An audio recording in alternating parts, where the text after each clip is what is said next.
আসসালামু আলাইকুম এভরিওয়ান।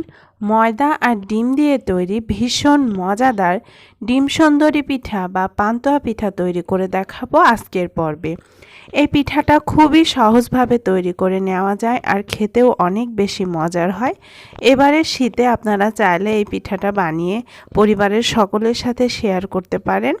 আজকের পিঠার রেসিপিটি আমি খুব সহজভাবে আপনাদের দেখানোর চেষ্টা করেছি। আশা করছি আপনাদের অনেক অনেক ভালো লাগবে। পিঠা তৈরির জন্য প্রথমেই আমি একটা বাটিতে রুমের স্বাভাবিক তাপমাত্রায় থাকা একটা ডিম নিয়ে নিয়েছি। ডিমটা বড় সাইজের ছিল, ছোট সাইজ হলে এখানে দুটো ডিম নিয়ে নেবেন। দিয়ে দিচ্ছি 1/4 কাপ পরিমাণ চিনি। চিনিটা যে যেমন খেতে চান মিষ্টি সে অনুযায়ী কম বা বেশি করে দিতে পারেন। দিয়ে দিচ্ছি 2 টেবিল চামচ পরিমাণ গুঁড়া দুধ। এবারে সবগুলো উপকরণ একটা হ্যান্ড উইক্স দিয়ে খুব ভালোভাবে মিশিয়ে নিচ্ছি যতক্ষণ না পর্যন্ত চিনিটা পুরোপুরি গলে যাবে সে পর্যন্ত। আপনারা চাইলে এই কাজটা কোনো কাঁটা চামচ দিয়েও করে নিতে পারেন। এভাবে একটা হ্যান্ড উইক্স দিয়ে খুব ভালোভাবে আমি বেশ কিছুক্ষণ মিশিয়ে নিচ্ছি। প্রায় 4-5 মিনিট পর এটা খুব ভালোভাবে মিশে গিয়েছে, চিনিটাও গলে গিয়েছে। এ পর্যায়ে আমি এর মধ্যে দিয়ে দিচ্ছি 1 টেবিল চামচ পরিমাণ লেবুর রস। লেবুর রসটা দিলে এখানে ডিমের আষ্টে গন্ধটা আর লাগে না। আপনারা চাইলে এখানে লেবুর রসের পরিবর্তে ভ্যানিলা এসেন্সটাও ব্যবহার করতে পারেন। লেবুর রসটা দিয়েও আমি কিছুক্ষণের জন্য খুব ভালোভাবে একটু ফেটিয়ে নিচ্ছি।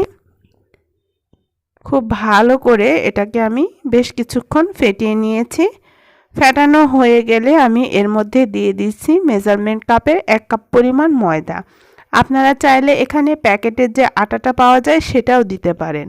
ময়দাটা দেওয়া হয়ে গেলে এখানে স্বাদ মতো আমি কিছুটা লবণ দিয়ে দিচ্ছি। আমি এখানে 1/2 চা চামচের মতো লবণ দিয়েছি। এখানে আমি আগে থেকে কিছুটা লিকুইড মিল্ক জাল করে রেখেছিলাম, সেটা দিয়ে অল্প অল্প করে একটা গোলা তৈরি করে নেব। আমরা যেমন নর্মাল পাটিসাপটার জন্য গোলাটা তৈরি করি ঠিক তেমনই একটা গোলা এখানে তৈরি করে নেব। আর দুধটা এখানে অল্প অল্প করে দিয়ে গোলাটা তৈরি করে নিতে হবে। আর এই হ্যান্ড উইক্স দিয়ে আমি খুব ভালোভাবে ডোটাকে মিশিয়ে নিচ্ছি। অল্প অল্প করে দুধ দিয়ে আমি গোলাটা তৈরি করে নিয়েছি। আর দুধটাকে আমি আগে থেকে জাল করে ঠান্ডা করে রেখেছিলাম।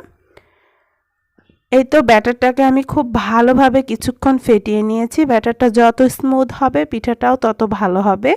ব্যাটারটা রেডি হয়ে গিয়েছে। ব্যাটারের ঘনত্বটা আমি আপনাদেরকে দেখাচ্ছি। দেখুন দর্শক, আমরা যেমন নর্মাল পাটিসাপটা পিঠা তৈরি করে থাকি ঠিক তেমনই একটা গোলা আমি এখানে তৈরি করে নিয়েছি। এই তো ব্যাটারটা এখানে পুরোপুরি রেডি হয়ে গিয়েছে। এবারে আমি এই ব্যাটার থেকে অর্ধেকটা ব্যাটার অন্য একটা বাটিতে উঠিয়ে নিচ্ছি।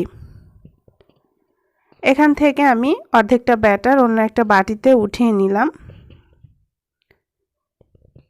এবারে আমি এই ব্যাটারের মধ্যে কয়েক ফোঁটা অরেঞ্জ ফুড কালার মিশিয়ে নিচ্ছি। তবে এটা টোটালি অপশনাল, এটা দেখতে সুন্দর লাগার জন্য আমি মিশিয়ে নিচ্ছি, স্বাদের কোনো পরিবর্তন হবে না।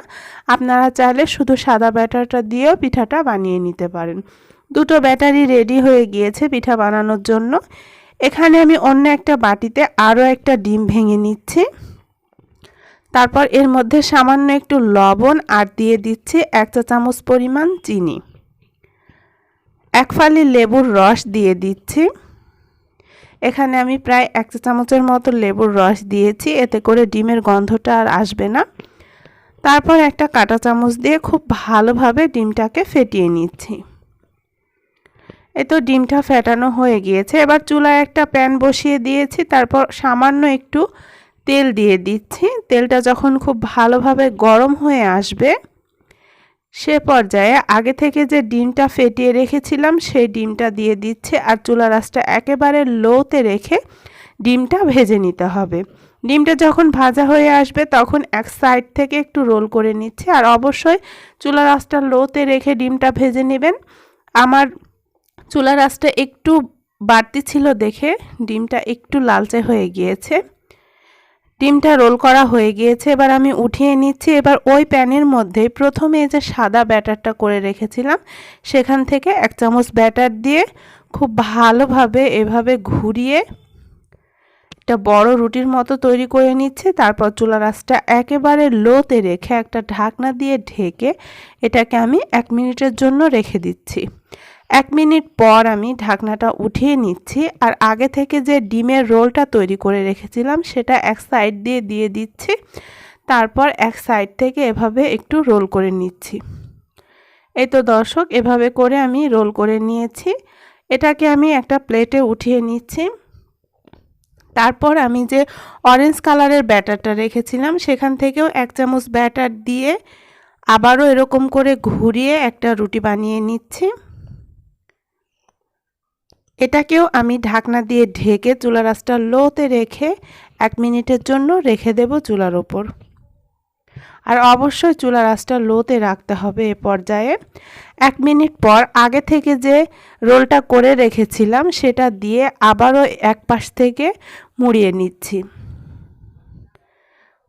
এভাবে করে একবার সাদা ব্যাটার আর একবার অরেঞ্জ ব্যাটার দিয়ে পুরো পিঠাটাই আমি বানিয়ে নেব। আমি আপনাদেরকে আরও একবার করে দেখাচ্ছি। এই তো আবারও আমি 1 চামচ সাদা ব্যাটার দিয়ে দেব। তার আগে আমি একটু তেল ব্রাশ করে নিচ্ছি। সাদা ব্যাটারটা দিয়ে এভাবে খুব ভালোভাবে ঘুরিয়ে নিচ্ছি। আবারও 1 মিনিটের জন্য ঢাকনা দিয়ে ঢেকে রাখব। তারপর যে রোলটা করে রেখেছিলাম সেই রোলটা এক সাইড দিয়ে খুব ভালোভাবে মুড়িয়ে নিচ্ছি। আর একটু চেপে চেপে এটা মুড়িয়ে নিতে হবে, না হলে ভেতরটা ফাঁকা থেকে যেতে পারে। আবার আমি অরেঞ্জ কালারের ব্যাটারটা দিয়ে দিচ্ছি। দিয়ে আবারও একটা রুটি তৈরি করে নেব। এভাবে করে আমি যতক্ষণ না ব্যাটারগুলো শেষ হচ্ছে সে পর্যন্ত পিঠাটা তৈরি করে নেব 2 কালারের ব্যাটারটা দিয়ে। এই তো এক সাইড থেকে এভাবে করে মুড়িয়ে নিতে হবে। বাকি যে ব্যাটারটুকু রয়েছে সেটুকু দিয়েও আমি এই পিঠাটাকে একইভাবে একই প্রসেসে রোল করে নেব। এই তো আমি অফ ক্যামেরায় পুরো পিঠাটা বানিয়ে নিয়েছি। এবারে পিঠাটা গরম থাকা অবস্থায় আমি ছুরি দিয়ে কেটে নিচ্ছি। এই পিঠাটা গরম গরম খেতে অনেক বেশি ভালো লাগে, তাই আমি এটাকে গরম থাকা অবস্থায় খুব সুন্দরভাবে স্লাইস করে কেটে নিয়েছি। আপনারা আপনাদের পছন্দ মতো ছোট বা বড় স্লাইস করে পিঠাটাকে কেটে নিতে পারেন। এই তো পিঠাটা পুরোপুরি রেডি হয়ে গিয়েছে। আমি একটা সার্ভিং ডিশে পিঠাটা পরিবেশন করে নিয়েছি। দেখতে যেমন লোভনীয় হয়েছে, মাশাআল্লাহ খেতেও অনেক বেশি মজার। আপনারা যে কোনো ডালা ডেকোরেশনের জন্য এই পিঠাটা খুব সহজে ঝটপট বানিয়ে নিতে পারেন। দেখতে অনেক বেশি ভালো লাগবে। আশা করছি আজকের মজাদার এই পিঠার রেসিপিটি আপনাদের ভালো লেগেছে। ভালো লাগলে লাইক, কমেন্ট এবং শেয়ার করতে ভুলবেন না। সবাই ভালো থাকবেন, সুস্থ থাকবেন। সবাইকে আল্লাহ হাফেজ।